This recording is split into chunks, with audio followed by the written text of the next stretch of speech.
कहते थे कि कार्य करेंगे तो दंगा हो जाएगा, सांप्रदायिक विभाजन हो जाएगा। हम अभिनंदन करेंगे उन सभी पक्षों का जिन्होंने अयोध्या में राम मंदिर के मुद्दे को सांप्रदायिक सौहार्द के रूप में, राष्ट्रीय एकात्मता के रूप में लिया। इस देश के अंदर सांप्रदायिक विभाजन की जड़ें कहां पर हैं, अलगाववाद, नक्सलवाद और अलगाववाद की जड़ें कहां पर हैं, इस पर प्रहार होना चाहिए। आजादी के बाद पहली बार प्रधानमंत्री मोदी जी के नेतृत्व में देश उस कार्यक्रमों को आगे बढ़ाने का कार्य कर रहा है। प्रधानमंत्री मोदी जी ने जहां कश्मीर में धारा 370 को समाप्त करने में किसी भी प्रकार का कोई संकोच नहीं किया। अगर देश की आवश्यकता है और देश से उग्रवाद सदैव के लिए समाप्त होना है तो कश्मीर में धारा 370 सदैव के लिए समाप्त होनी ही चाहिए। एक दृढ़ संकल्प प्रधानमंत्री मोदी जी के अंदर जहां देखने को मिला, वहीं देश की आस्था का सम्मान भी होना चाहिए। अयोध्या में भगवान राम के भव्य मंदिर के निर्माण का कार्यक्रम भी आज देश सफलतापूर्वक आगे बढ़ाने का कार्य कर रहा है।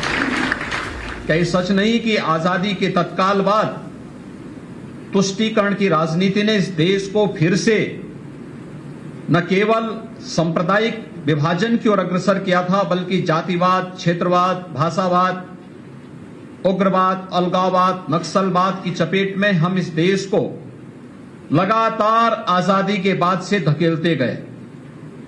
और एक ऐसी भी स्थिति पैदा हो गई थी जब देश की सत्ता के खिलाफ आम जनमानस का आक्रोश सड़कों पर बोलता हुआ दिखाई दे रहा था। लेकिन परिवर्तन भी होता है और हर एक आविष्कार उस समय की आवश्यकता के अनुरूप भी जन्म ले लेती है। और मुझे लगता है इस देश ने प्रधानमंत्री मोदी जी के यशस्वी नेतृत्व को उसी एक रूप में लेकर के देखा है।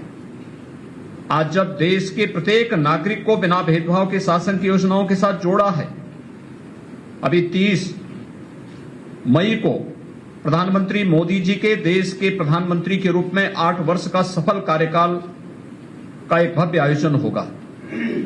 इन 8 वर्षों में आप देखेंगे कि कैसे 70 वर्षों तक ये देश कहां रेंगता रहा और इन 8 वर्षों में किन नई ऊंचाइयों को प्राप्त करता हुआ दिखाई दे रहा है। इन 8 वर्षों में हर एक नागरिक के घर में, हम हर एक गरीब के घर में शौचालय का निर्माण कर सके। 10 करोड़ ऐसे शौचालय उन गरीबों के घर में बनाने का कार्य हुआ। 3 करोड़ से अधिक गरीबों को एक आवास उपलब्ध हो जाए।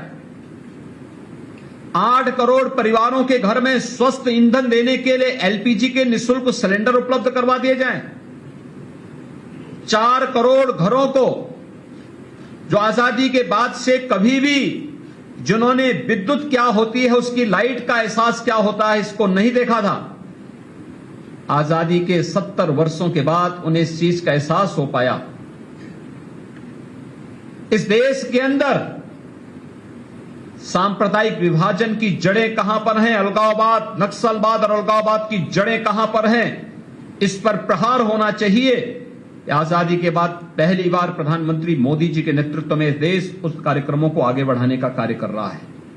कश्मीर में धारा 370 को समाप्त करने का कार्य रहा हो या फिर हमें अपने सांस्कृतिक मूल्यों की स्थापना के लिए भी लड़कर के काम करना है। प्रधानमंत्री मोदी जी ने जहां कश्मीर में धारा 370 को समाप्त करने में किसी भी प्रकार का कोई संकोच नहीं किया। अगर देश की आवश्यकता है और देश से उग्रवाद सदैव के लिए समाप्त होना है तो कश्मीर में धारा 370 सदैव के लिए समाप्त होनी ही चाहिए। एक दृढ़ संकल्प प्रधानमंत्री मोदी जी के अंदर जहां देखने को मिला, वहीं देश की आस्था का सम्मान भी होना चाहिए। अयोध्या में भगवान राम के भव्य मंदिर के निर्माण का कार्यक्रम भी आज देश सफलतापूर्वक आगे बढ़ाने का कार्य कर रहा है। जो लोग कहते थे कि कार्य करेंगे तो दंगा हो जाएगा, सांप्रदायिक विभाजन हो जाएगा, हम अभिनंदन करेंगे उन सभी पक्षों का जिन्होंने अयोध्या में राम मंदिर के मुद्दे को सांप्रदायिक सौहार्द के रूप में, राष्ट्रीय एकात्मता के रूप में लिया और सभी पक्षों ने न्यायालय के फैसले का सम्मान किया, क्योंकि वह सच था और उस सच्चाई को सभी पक्षों ने जाति, मत, मजहब से ऊपर उठ करके एक भारत श्रेष्ठ भारत की परिकल्पना को साकार करने के इस अभियान के रूप में लिया है। और यही तो भारत की सबसे बड़ी ताकत है। जब भारत 135 करोड़ की आबादी का भारत बोलता है, उसकी अपनी एक ताकत दुनिया के सामने एक नई धमक के रूप में आती है। जब भारत विभाजित होकर के बोलता है, जाति, मत, मजहब, क्षेत्र, भाषा और तमाम अन्य वादों में विभाजित होता है, तो अखंडित आवाज हमारी आवाज को दबाने का कार्य करता है। और इसलिए एक स्वर से पूरे भारत को बोलने की आवश्यकता है। और आजादी का अमृतकाल एक भारत श्रेष्ठ भारत की उसी परिकल्पनाओं को साकार करने के लिए प्रधानमंत्री मोदी जी के नेतृत्व में चलाए जाने वाले अभियान का हिस्सा है। आपने देखा होगा कि अनेक चुनौतियों से जूझते हुए अभी विगत 2 वर्षों से इस सदी की सबसे बड़ी महामारी का सामना पूरा देश कर रहा है, पूरी दुनिया कर रही है। और मुझे लगता है कि अकेले भारत का नेतृत्व ऐसा है, प्रधानमंत्री मोदी जी के नेतृत्व में, जिन्होंने कोरोना कालखंड में पहले दिन से लेकर के लगातार अब तक पूरे देश को निरंतर मार्गदर्शन कर रहे हैं, नेतृत्व दे रहे हैं और विपरीत परिस्थितियों में सामने खड़े होकर के परिणाम की चिंता किए बगैर जनता के साथ उनके सुख दुख में सहभागी बनने का कार्य भी कर रहे हैं। पहली बार हुआ है, ये देश आजाद 1947 में हुआ, लेकिन पहली बार हुआ किसी महामारी का 9 महीने के अंदर वैक्सीन बनकर के तैयार हो गया। नहीं तो दुनिया के अंदर जब वैक्सीन समाप्त हो जाता था, बीमारी समाप्त हो जाती थी, तब भारत के अंदर वैक्सीन पहुंचता था।